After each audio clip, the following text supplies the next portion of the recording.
Hi Mike, in this video I want to talk about a specific topic that we discussed in the class.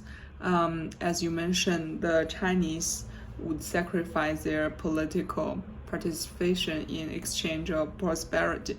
And the thing shocked me is that Western usually think it's difficult to understand.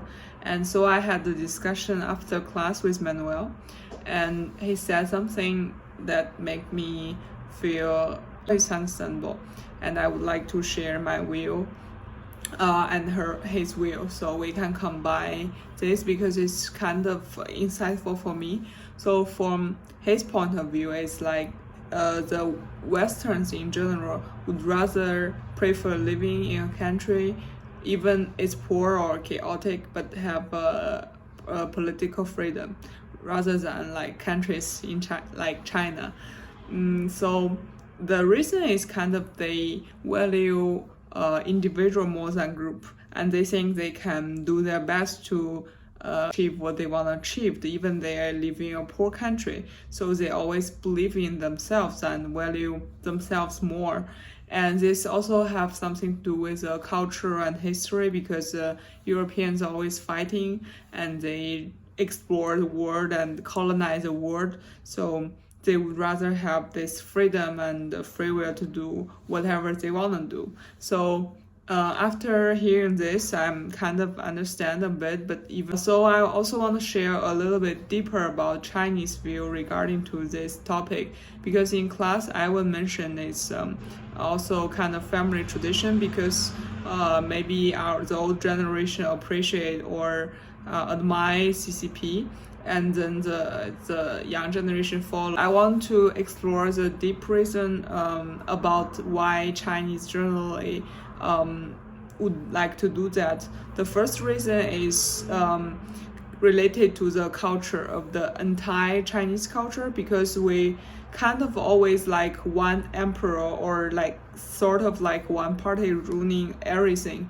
So Chinese kind of used to that. And another point is that when CCP is founded, is have the vision of have the poor people out. So they represent the communist and like the interests of the poor people. On the contrary, the Kuomintang, which is the party in Taiwan right now, they more like represent the interests of the middle class and high class. So that's also the reason the war is like inevitable. And when CCP won the war, like it's basically have to feed all the poor people. So basically the country is starting from very, very poor. So everyone is poor, so it's equal. And then things get better and we are getting richer and have. So we kind of appreciate what the CCP doing.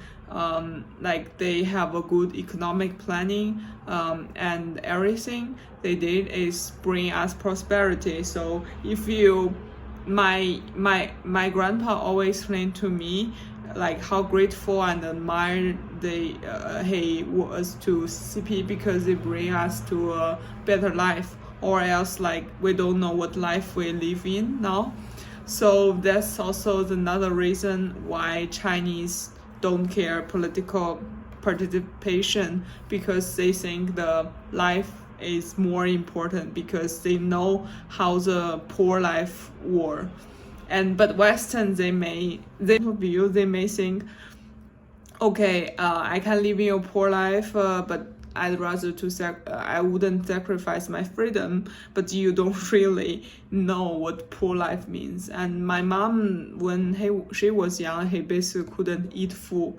So I mean, you experience life, you will know how miserable it was.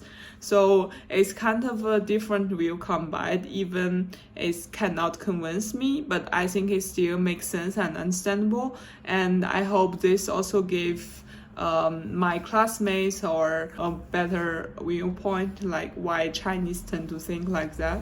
So, and thank you for giving the good sessions, and I enjoyed a lot because I got to learn lots of different views on different topics, and I really appreciate you being very objective to every topic we discussed. And I think that's the best attitude towards the geopolitical issue, because people tend to act on their own interests and their own perspective. And I think sometimes being objective is very important in order not to get in a fight, but rather like view something in a holistic view, try to understand what other things, and then maybe, I don't know, things where you got to understand each other, and maybe you can discuss and negotiate and put the world in a better place. And thank you very much.